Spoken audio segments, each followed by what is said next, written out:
BIO, bio. For such a short word, it certainly comes with a lot of pressure, doesn't it? If you're out there in the podcast universe looking to guest on more podcasts, it's going to be a word that you face down a lot.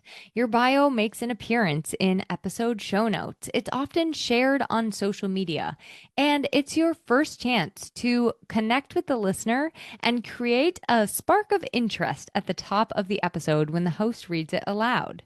You want to make those few precious lines more memorable and spark their interest and attention before the interview even begins. But how do you do it? Today, we're going to talk about that. But first, let's talk about what gets in our way when we're trying to write our bio. First, we think that everyone is listening and reading our bio. We think that they're listening to every single word, and therefore we want it to be just right. We want our bio to say and include every single aspect of our story, our expertise, our training, and experience. So we kind of jam pack it full. Third, what gets in our way is that sometimes we don't feel comfortable talking about ourselves. Sometimes we might think that it's bragging, or we just don't like having the spotlight on us in any form or fashion. And, some of us don't believe in what is being said when the host is sharing or reading our bio, despite ample evidence proving that we should believe in ourselves. And lastly, what I see people bump up in when they're writing their bio is that they don't want to get too personal or share too much about themselves. The list goes on. And often, because we don't know where to start, because we get frustrated, we don't write our bio at all. Or we just use the one on LinkedIn that has gone quite stale. The one that they read before we're a guest on their podcast makes us cringe when we hear it, and we're constantly in a hurry trying to slap one together to fill out that form when we're pitching to be on a podcast. Does your bio even matter? How important is it? Yes, it matters. Yes, it's important. And we need to have a relevant and up-to-date bio. That said, I wish people would not stress so much about their bios or put all of this undue pressure on those three little letters. The fact is, you want a bio that clearly and succinctly sums up who you are and what you do. You want a bio that creates intrigue and curiosity. You want one that has the power to set you apart from others who do what you do, shows your expertise and credibility. But here's what I think the most important function of your bio is. It is to create connection. Your bio, just like the rest of all of your marketing, is a conversation. It is a bridge from who's hearing it or reading it to you. I'm Emily Aborn, and I'm going to share with you 4 essentials to creating this bio that will help you to stand out so that you can set yourself apart as distinctly you and create more of that connection with the listeners. I want to help you to build expertise and credibility through your bio along the way. Are you ready? Let's do it. All right. Essential number 1 of building a bio that helps to set you apart is your name and professional title. This should come as no surprise. It's seemingly pretty obvious, right?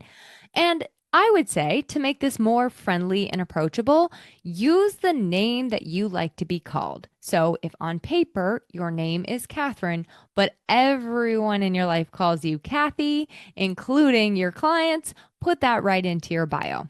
I also want you to consider this. You don't need to put your name and professional title right at the beginning of your bio. You can actually start your bio with a question or a fact or another point of connection. You can use that beginning of the bio to spark curiosity right then and there. So, for example, I could start my bio as it relates to this specific episode by saying, "It sometimes feels impossible to write about yourself, doesn't it?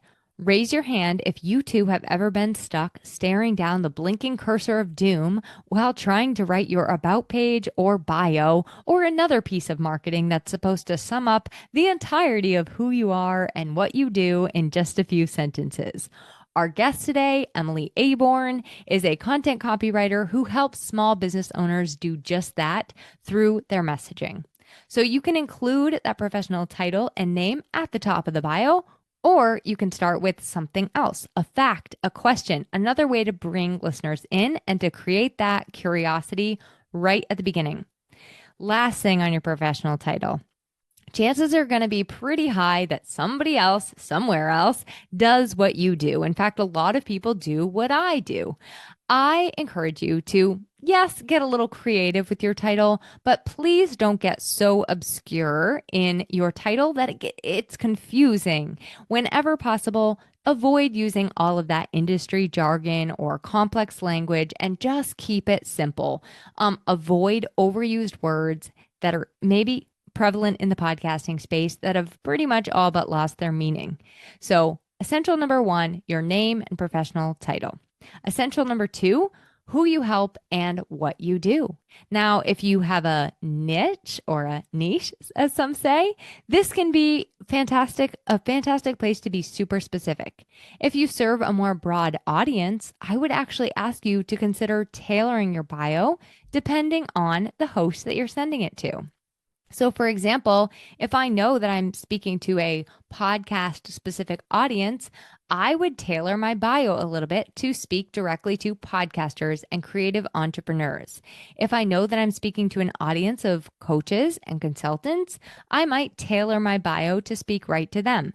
If my host has an element of their podcast where I have a specific area of expertise, I might tailor it in that way. There's nothing wrong with being broad in your services and your offerings. There's nothing being broad in who you serve, but consider whenever possible to be as specific as possible. And if you are very specific in the niche that you serve, embrace it and include it.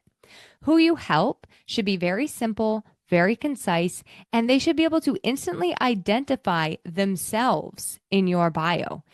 So consider how they refer to themselves. What language are they using? How do they describe themselves? Use those exact words when sharing who you work with and how you help.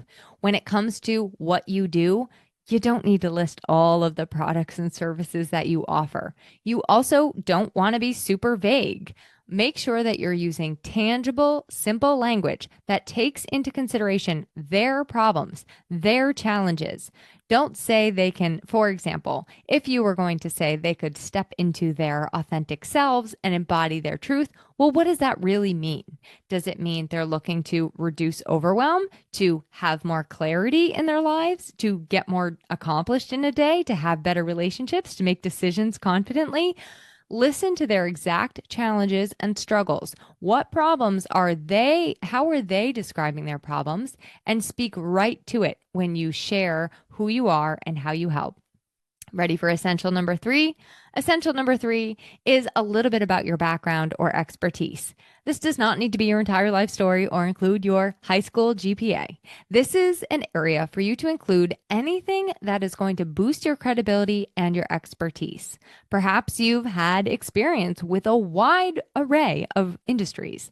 Maybe you have a certification that is unique and distinct in your industry or your profession. Do you have a background in psychology or sociology or something that has brought you to where you are today? Have you been a business owner for a really, really long time? Have you been a podcaster for a really, really long time?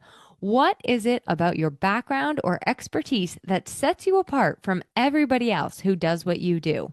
Include that in your bio for essential number three. And essential number four, your personality, the sunshine. What gets you out of bed every morning? What do you like to do on the weekends for fun? What is your why? What is something that you could just nerd out on for hours? Forget fun facts. What makes you boring and normal and super relatable? These serve as valuable connection points for the person listening on the other side and your host as they read the bio too. And let me tell you, with your bio, as I said at the beginning, connection is the name of the game.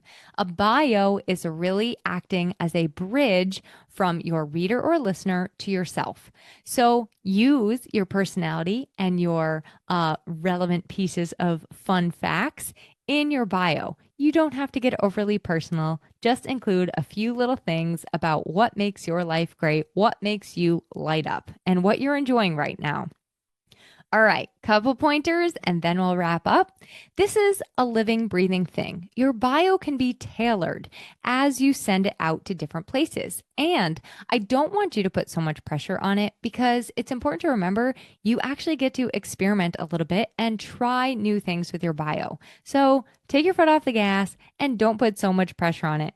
It might also help you to consider that not everybody is listening to every single word. Not everybody is reading every last bit of your bio. So don't overthink it. Keep it short and sweet. I always recommend about under 100 words. And if you want to know how short and sweet really is, as well as how it flows, make sure that you are reading it aloud for yourself. You might catch something that you find before the host starts reading it while you're live on their podcast. Focus on building connection in your bio. This is not the you show. Make your bio clear, concise, and free of whatever everybody else is saying in your industry. You didn't come here for that copy and pastable bio that could literally apply to the person coming after you. You want this to be a true reflection of you and a true reflection of the people you love working with in your business. I hope that this helps you to write an awesome bio that sets you apart. Once again, I'm Emily Aborn, and I can't wait to see your bio in action.